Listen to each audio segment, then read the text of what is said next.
Hello, it's that time of the week where we take your questions and we answer them. It's as simple as that. And this week, as you can see, I'm on my own in a solo move. Dan, I'm on my own in a solo break. You're not anymore, I've just chased you down. To be honest, it's bad etiquette to attack in the T-zone. Right, let's crack straight on with the first question, which comes in from Chad Klusko, who's asking what happens to all the unique bikes that pro riders get given over the course of their career. And he gives Vincenzo Nibali's pink bike from the Giro d'Italia as a prime example, as well as Cancellara's, etc. Lots of pro riders do get these special bikes. It's a good question. What does happen to them? Well, first off, I love a good custom bike. I think they're absolutely fantastic, and various things happen to them. Quite often, the manufacturers themselves will keep them at their headquarters, often put them in different sorts of museums. So Colnago do that. I know Trek hold a lot of old bikes. Soda Specialised. Sometimes the bikes are auctioned off for charity. I know Alberto Contador's Vuelta-winning bike a couple of years back was auctioned off and bought for about 15,000 euros. That went to charity. And then quite often the riders will keep them themselves. I know Fabian Cancellara and Eric Zabel a few years back have got garages full of their own sort of bikes. So various things do happen, don't they? I once got a custom bike. Did you? Had my name on it. Everything else was exactly the same. Just a little sticker. I only had one sticker, I had to transfer it from bike to bike each year. That's just a little bit sad, isn't it? Anyway, check out this video where it's the top 5 most valuable custom bikes of all time. At the same Sotheby's Cancer Benefit auction, a Trek Speed Concept TT bike, as ridden by Armstrong on stage 18 of the 2009 tour, sold for $200,000. The bike was painted by Japanese artist Yoshitomo Nora with a cartoon motif of children in boxing gloves and flying UFOs, along with the Livestrong logo.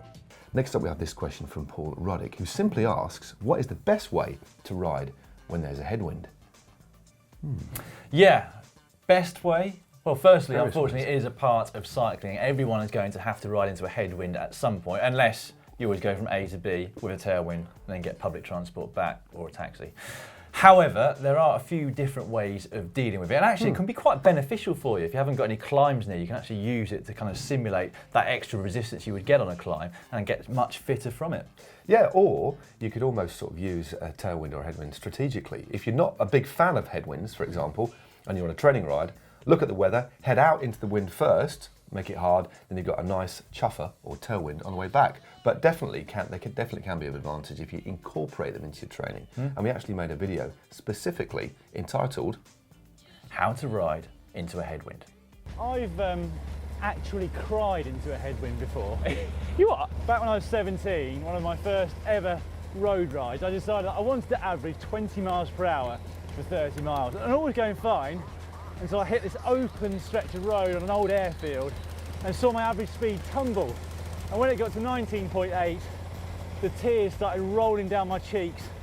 It's a moment I shall never forget. My word, Dan, you're sensitive like that, aren't you? Yeah.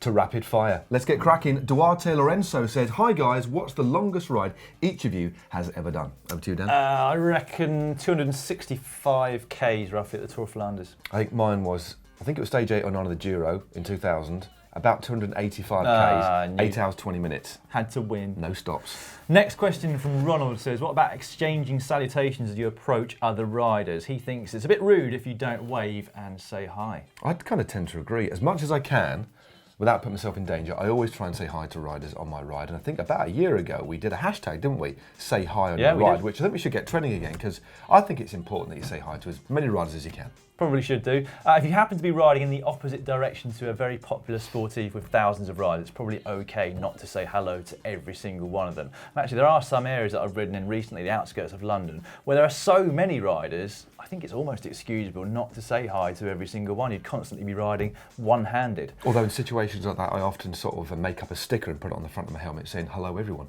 Oh, that's funny. Right, next up, how can I get into a video with any of you as a special guest star? I'm not going to read out the username because I can't. I'll have a go. Oya Flit is awesome. You've proved my point. Anyway, good question. It's kind of a bit random, and we often ride in the Wye Valley, and we met a few people there. California, a lot of the Grand Tour, every single Grand Tour. So just come and say hi, and you may end up in a little cameo role. Yeah, if you walk between us and the camera, it's likely to be edited out. So just come and say hi. Okay, next question from Anders Hansen. Do you guys shave your arms for aero purposes? Well, no, we don't shave our arms. Do you want to zoom in on that? all. And actually, I never did, even when I was racing, shave my arms. Although there are a few pro cyclists now who do seem to do so. And there is some research in wind tunnels that says it is ever so slightly faster, I think I'm right in saying. We know Bradley Wiggins watches this show every single Sunday. So, Brad, get in touch and just give us a photo of your arms. Yeah, and why you do it. Okay, final rapid fire questions from Jamie Schaefer, who says, if a group passes me, is it okay to hang on the back of them? And actually, we've had some self-policing in terms of answers.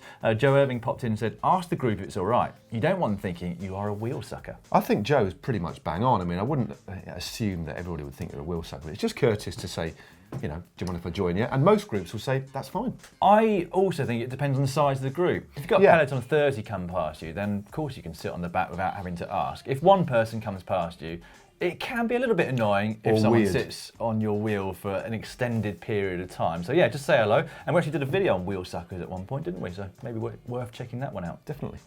So if the wind isn't coming from head on, it's actually coming from the side, our wheelsucker is having to sit off on one side to take shelter.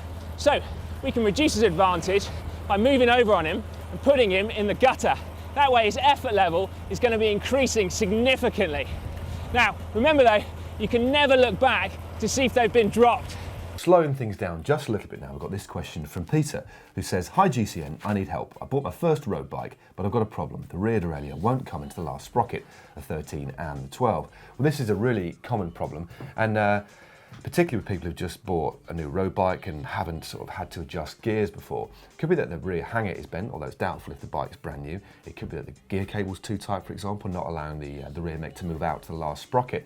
So it could be a variety of reasons. Yeah, it could be that the stop's not adjusted properly on the derailleur, or if it is an older bike you bought second hand, that there's some friction between the inner and the outer cables. As Matt said, it can seem very complicated when you first try to adjust gears, and it can be immensely frustrating as well, even for more experienced bike mechanics. But in this next video, we did try to break it down for you in some simple steps so that you can adjust your gears so they're absolutely perfect.